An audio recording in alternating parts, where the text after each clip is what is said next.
नमस्कार दोस्तों, आज फिर हमारे साथ एक्स रॉ ऑफिसर एन के सूद सर है। नमस्कार सूद सर, आपका बहुत बहुत स्वागत है। नमस्कार, बहुत शुक्रिया आपका। सूद सर, पन्नू ने राम मंदिर को उड़ाने की धमकी दे दी है कि जड़ से जड़ तक हिला देंगे। अमित शाह और नरेंद्र मोदी को खुली धमकी दी है। तो अब ट्रंप की सरकार आने वाली है, मतलब आ ही गई है, लेकिन 20 तारीख से वो शपथ लेंगे। लेकिन अभी भी इसका फड़फड़ाना जो है वो कम नहीं हुआ है। तो क्या ट्रंप सरकार मोदी के खिलाफ जाने वाली है? देखिए, ट्रंप की बड़ी क्लियर आइडियोलॉजीज है। ट्रंप वो आदमी है जो कहते हैं वो करते हैं, और जो आपके डेमोक्रेट थे वो कहते कुछ थे करते कुछ थे। तो ट्रंप बड़ी सीधी बात करते हैं, लेकिन जो दिल में चुभने वाली है बात वो भी कर देते हैं। लेकिन वो अपनी बात से हटते नहीं है, जो कह दिया सो कर दिया। और वैसे भी ट्रंप ने कह दिया है, जहां पे भी हिंदुओं को टारगेट किया जाएगा मैं उनके साथ होऊंगा। और आप सोचिए, मैं आऊंगा तो व्हाइट हाउस में एक आपका हिंदू बैठा है या इंडियन बैठा है, साथ में कहा कि I love India, I love Hindus. ये उनकी बड़ी क्लियर स्टेटमेंट थी। इसका मतलब है जो कहते हैं वो करते हैं।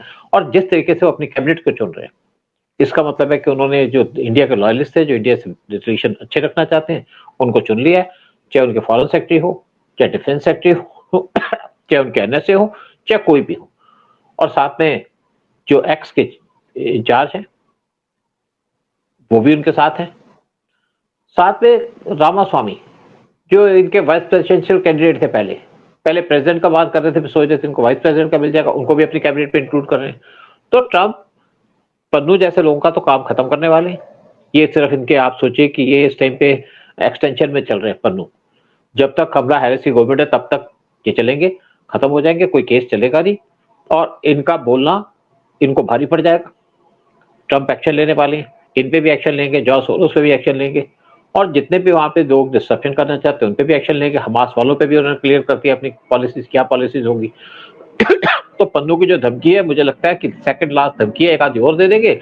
और उसके बाद जो एडमिनिस्ट्रेशन है वो ट्रंप की डायरेक्शन पे काम करेगी, इवन उनके आने से पहले। अभी तो अच्छा ट्रंप सूद सर, प्लान ये कर रहे तो हैं। अमेरिका में रह रहा है ना पन्नू? तो ये तो कनाडा हाँ, में नहीं है, बिल्कुल। लेकिन ये बैठ के बात वही कर रहा है कि जो भारत के साथ लॉयल है वो कनाडा लीव कर जाए, और जिसके हाथ में भी झंडा दिखाई देगा भारत का उसको रिपोर्ट कर दिया जाएगा और उसको एंटी कनाडा और एंटी सिख माना जाएगा। लेकिन ये शायद मुझे लगता है कि कनाडा का नेशनल है, कनाडा के भी पर कटने वाले हैं। वहां पे भी ट्रूडो ने अपना जो स्टांस है चेंज करना शुरू कर दिया है, क्योंकि वैसे भी एलन मस्क ने उसे कह दिया कि तुम तो अगला इलेक्शन जीतोगे नहीं। एलन मस्क का बड़ा इंपॉर्टेंस है ट्रंप के उसके अंदर। ट्रंप की जो कैबिनेट है उसके अंदर जो सारे के सारे लोग हैं वो अमेरिका के सपोर्टर हैं, इंडिया के सपोर्टर हैं, और चाइना हेटर है। और जो लोग वर्ल्ड में डिस्ट्रप्शन करना चाहते हैं उनको हेट करते हैं। चाहे उनका एनएसए लगा लीजिए, चाहे उनको फॉरेन सेक्रेटरी लगा लीजिएगा, चाहे डिफेंस सेक्रेटरी लगा लीजिएगा, चाहे उनके बाकी एडवाइजर लगा लीजिएगा। तो बेसिकली क्या है कि इसके पन्नों के थोड़े दिन है, चाहे कनाडा में बैठा हो चाहे यूएसए बैठा हो, एक्शन तो इसके ऊपर होगा ही, बचेगा तो है ही नहीं। अब इसके पास लगता है कि इसके पास कोई चारा नहीं है, क्योंकि मैंने कहा इसकी आखिरी सांसें बची हैं, तो बेचारे को बोलने दो जितना बोलता है। बाकी जिसको मर्जी धमकी देने, ऐसी सूखी धमकियों से तो कोई फर्क भी नहीं पड़ता हमको। और इनको कमला हैरिस सपोर्ट करती थी, इसलिए इतना बोल पाई, नहीं तो इनकी हिम्मत ही नहीं थी। और हमें जस्टिन लगा, ट्रूडो पर भी कुछ एक्शन लिया जाएगा? क्योंकि ये बताया गया था कि जस्टिन ट्रूडो है वो भी अभी उसका भी टाइम आने वाला, खत्म हो गया, बस अगले साल चुनाव होने वहां भी। देखिए ऐसा है कि वैसे तो एलन मस्क ने कह दिया कि अगला इलेक्शन हारेंगे, उनकी पॉपुलैरिटी लो है, उनके अपोजिशन के लीडर उनके खिलाफ चले गए हैं। और वो भी इस टाइम पे, आप समझिए कि इस टाइम पे सिर्फ आखिरी सांस ले रहे हैं। वैसे भी क्या है कि ट्रंप के आने के बाद उन्होंने अपनी कंट्री के अंदर इमरजेंसी लगा दी है, क्योंकि बहुत से इलीगल लोग जो बैठे हैं इस टाइम पे यूएस के अंदर, वो वहां पे खिसक के आएंगे कनाडा की तरफ, तो इनको यही डर लगता है। और दूसरी तरफ इन्होंने और एक और एक्शन ले लिया कि जो 90% यहाँ पढ़ने जाते हैं लोग, उनको अब वहां पे रहने की परमिशन नहीं होगी, जिसमें से मेन इंडिया भी है। 14 कंट्री के लोग हैं जो अफेक्टेड होंगे, लेकिन मेन इंडिया के अफेक्टेड होंगे। तो बदला तो ले ही रहे हैं। देखिए, बेसिकली आदमी की जो आदत होती है वो तो नहीं छोड़ता। बंदर को लाठी मारने से बाज नहीं आएगा, कि जहां भी बैठा हो। हाँ, सांप ने काटना है तो काटेगा ही। तो इनकी तो फितरत फितरत दूसरी टाइप की है। लेकिन क्या है कि अब इनके कुलाटी में भी दम नहीं लगा, फिर इनके जो जहर में उसमें भी दम नहीं लगा, कुछ रहा नहीं।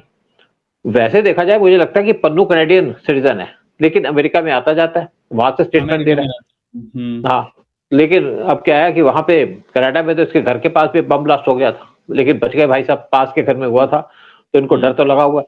लेकिन डर के साथ साथ ये दिखाना चाहते हैं बहुत बहादुर। बहादुरी इनकी धरी रह जाएगी। कुछ लोग बता रहे थे कि लंदन में अकेला घूमता रहता था, इसके साथ भी कोई नहीं था। देखिए इनके पास वहां पे क्या है, 40 से करीब लोग हैं जो खालिस्तानी हैं, जो जगह जगह पे आते हैं और ये काम करते हैं। साथ में बहुत से इलीगल लोग बैठे हैं, चाहे लंदन ले लो, चाहे कनाडा ले लो, चाहे यूएस ले लो, जो इनके साथ मिल जाते हैं क्योंकि उनको लगता है कि ये हमें वहां पे सिटीजनशिप दिलवा देंगे, सेटल करवा देंगे, इसलिए इनका साथ देते हैं। बाकी ना तो सिखों के अंदर इनकी कोई इंपॉर्टेंस है। जो आपके पटना साहब के इस टाइम पे चीफ हैं गुरुद्वारे के, उनकी सीट मिटाई, कहते हैं तो सिख है ही नहीं, इससे तो वैसे बाल कटाए हुए, और इसके कहने से कोई फर्क भी नहीं पड़ता, सिर्फ सिखों को बदनाम कर रहा है। खालिस्तानी तो है नहीं है, खालिस्तानी हो तो हमें कोई लेना नहीं है खालिस्तानियों से। हेट क्रिएट कर रहा है ना हिंदू और सिख के बीच में, हेट क्रिएट हो रही है। देखिए ये बेसिकली जो सारा काम किया जा रहा है पाकिस्तान के आईएसए के द्वारा किया जा रहा है। पाकिस्तान के आईएसए के पूरे लिंक है आरसीएमपी के साथ, यानी कि रॉयल कैनेडियन माउंटेड पुलिस, जो उनकी इंटेलिजेंस की एजेंसी का नाम है। साथ में सीआईए इनको सपोर्ट करता था जो बाइडेन के टाइम में, जबकि इंडिया के बहुत अच्छे रिलेशन थे यूएस के साथ जो बाइडेन के टाइम में। लेकिन जब से उनको इंडिया से हेट होनी शुरू हो गई, हेट होनी शुरू हुई जब इंडिया ने G20 की समिट अटेंड बनाई अपनी कंट्री के अंदर, और उससे पहले जब उनको इंडिया को इनवाइट किया गया तो इंडिया से कहा था उन्होंने, हमने पहले बात कर ली कि आप नाटो ज्वाइन कर लो, मना कर दिया इंडिया ने, तो नाटो प्लस ज्वाइन कर लो, क्योंकि वो इंडिया के सारे आर्म्स खुद बेचना चाहते थे कि इंडिया को सारे आर्म देंगे, इंडिया की बहुत बड़ी मार्केट है। तो इंडिया ने माना नहीं उनकी बात को, तो तब उन्होंने इंडिया को टारगेट करना शुरू कर दिया, पहले निज्जर के केस में, फिर पन्नू के केस में। तो अब दोबारा से बेसिकली क्या है कि जब से ट्रंप आए हैं तो ये शॉक में है, यानी कि जो बाइडेन की एडमिनिस्ट्रेशन थी या कमला हैरिस थी या आपके ओबामा है, ये इस टाइम पे शॉक में है। इनको उम्मीद थी जीत जाएंगे, बहुत कोशिश की इन्होंने डिफरेंट लोगों से कनेक्ट करके, डिफरेंट मीडिया से, एक इन्होंने कैंपेन भी चलाया था जैसे इंडिया के अंदर पीएम मोदी को हराने का, उसी के तरीके से ट्रंप को हराने का भी इन्होंने कैंपेन चलाया था, लेकिन ट्रंप जीत गए।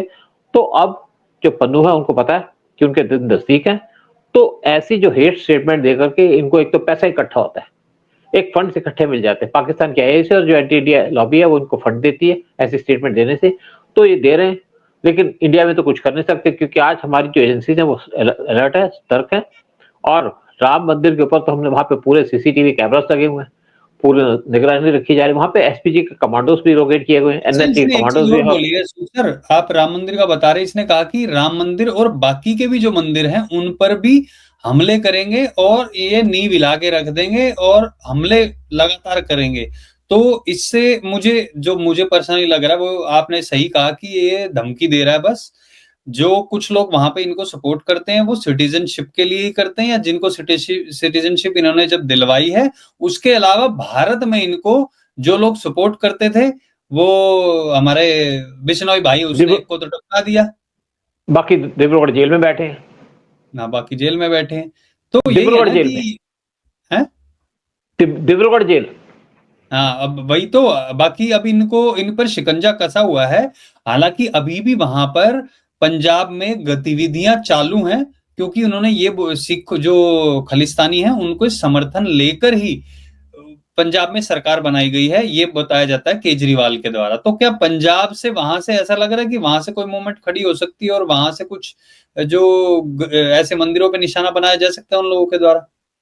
देखिए ऐसा बहुत से जो लोग तो इन्वॉल्व थे यहाँ पे, उनके खिलाफ केस रजिस्टर कर लिए गए, कोई तो भाग गए और कुछ बैठे हैं, कुछ छुपे हुए हैं, कुछ एक दो एनकाउंटर भी है यहाँ पे, एक जैसे डल्ला था वो भी पकड़ा जा चुका है।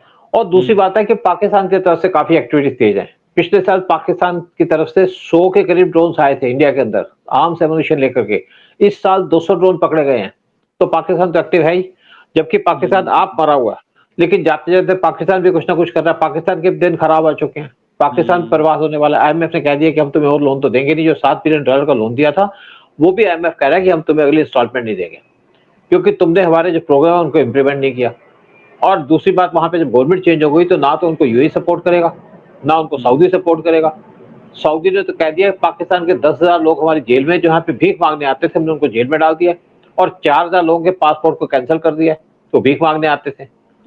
और साथ में यूएई ने भी बहुत से पाकिस्तानियों को अपनी जेल में डाल रखा है। वर्ल्ड के अंदर सबसे ज्यादा किसी कंट्री के लोग जेल में है तो वह पाकिस्तानी, तो सब पाकिस्तान को टारगेट कर रहे हैं।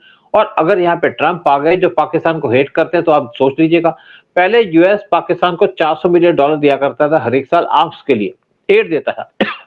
जब इंडिया ने ट्रंप को समझाया, उनको बात की, तो ट्रंप ने वो एड बंद कर दी और तब से वो एड उनको रिवाइव नहीं हुई। तब से पाकिस्तान की इकोनॉमी खराब हो गई। इंडिया के कहने में बाकी किसी कंट्री ने पाकिस्तान को एड देनी बंद कर दी थी, तो इसलिए पाकिस्तान बर्बाद हो गया। और पाकिस्तान इस टाइम पे जो इनको एड दे रहा है खालिस्तानियों को, वो भी बंद होने वाली है, क्योंकि उनका पैसा खत्म होने वाला है। और इंडिया के लिए प्रॉब्लम तो है और रहेगी भी, क्योंकि उस तरफ बांग्लादेश आ गया, लेकिन वो भी प्रॉब्लम सॉल्व हो जाएगी बहुत जल्दी, क्योंकि ट्रंप आ गए हैं, इंडिया के सपोर्टर। मतलब जड़ से खत्म नहीं हो सकती, लेकिन बिल्कुल उसके ऊपर मतलब काम तो कर ही रहे हैं। हाँ, वो थोड़ा थोड़ा चलता रहेगा। देखिए, आप भी टेररिज्म तो फिर भी हल्का से चलता था कश्मीर पे, लेकिन उस टाइप का टेररिज्म तो खत्म हो गया ना। आज आप लाल चौक पे जा सकते हैं, वहां पे झंडा फहरा सकते हैं। जब दिवाली हुई थी, लाल चौक पे मूर्तियां पड़ी थी, लोगों को कुछ को परेशानी जरूर थी, लेकिन पड़ी तो थी। लोगों ने जब पीएम मोदी को वोट नहीं दिया, लेकिन पीएम मोदी का काम तो बोलता है। अब वो हेट तो नहीं करते, क्योंकि उनको पता है कि इंडियंस आएंगे तो तभी हमारा काम चलेगा, तभी तो हमारा बिजनेस चलेगा, तभी हमारे यहाँ पे टूरिस्ट आएंगे। उस पर तो सारा डिपेंडेंस है उनकी। अगर वहां पे कोई डेवलपमेंट हुई है तो वो भी तो मोदी की वजह से हुई है कश्मीर के अंदर, पाकिस्तान की वजह से तो नहीं हुई। पाकिस्तान तो टेररिज्म फैलाता है। लेकिन आप इनका, चाहे फारूक अब्दुल्ला की बात कर लो, चाहे उमर अब्दुल्ला की, इनका आप दिल तो चेंज नहीं कर सकते, क्योंकि दिल में तो वही मैल पड़ा हुआ है, इनका खून तो गंदा ही है। मतलब कुल मिला के सही कह रहे हो आप, वहां पे मूर्तियां रखी गई थी। और कनाडा में जो अभी ये मंदिरों के ऊपर हमले के लिए बातें की जा रही हैं, और बांग्लादेश में भी हिंदुओं के ऊपर जो हमले हो रहे हैं, वो एक तरीके से हिंदुओं को दबाने की कोशिश की जा रही है। और ट्रंप ने साफ मैसेज दिया था कि हिंदुओं पर जहां हमले होंगे मैं उनके साथ खड़ा रहूंगा। अब देखते हैं कि जब वो शपथ लेते हैं उसके बाद क्या होता है। ये पन्नू का जैसे आपने बताया था कि ये जब दिए की लो जो बुझने वाली होती है ना, फड़फड़ाता, तो शायद इसलिए हो रहा है इसके साथ भी। और उम्मीद है कि जल्दी इस पर नकेल कस ली जाएगी। और कुछ जो भारतीय भी वहां अमेरिका में जाके रह के और भारत के खिलाफ जहर उगलते हैं, कुछ सो कॉल्ड पत्रकार, आई थिंक उन पर भी लगाम लग जाएगी। और एक चीज और, जो वॉशिंगटन पोस्ट और जो दूसरा न्यूज़पेपर, उनके ऊपर भी लगाम लगाने की पूरी तैयारी उन्होंने कर ली है। बट देखते हैं आगे क्या होता है। हाँ जी, हाँ बिल्कुल, देखते हैं कि आगे क्या होता है। लेकिन ये है कि कनाडा की तरफ से जो भी धमकियां दी जा रही थी, अब लग रहा है कि वो कम हो जाएंगी, बंद हो जाएंगी।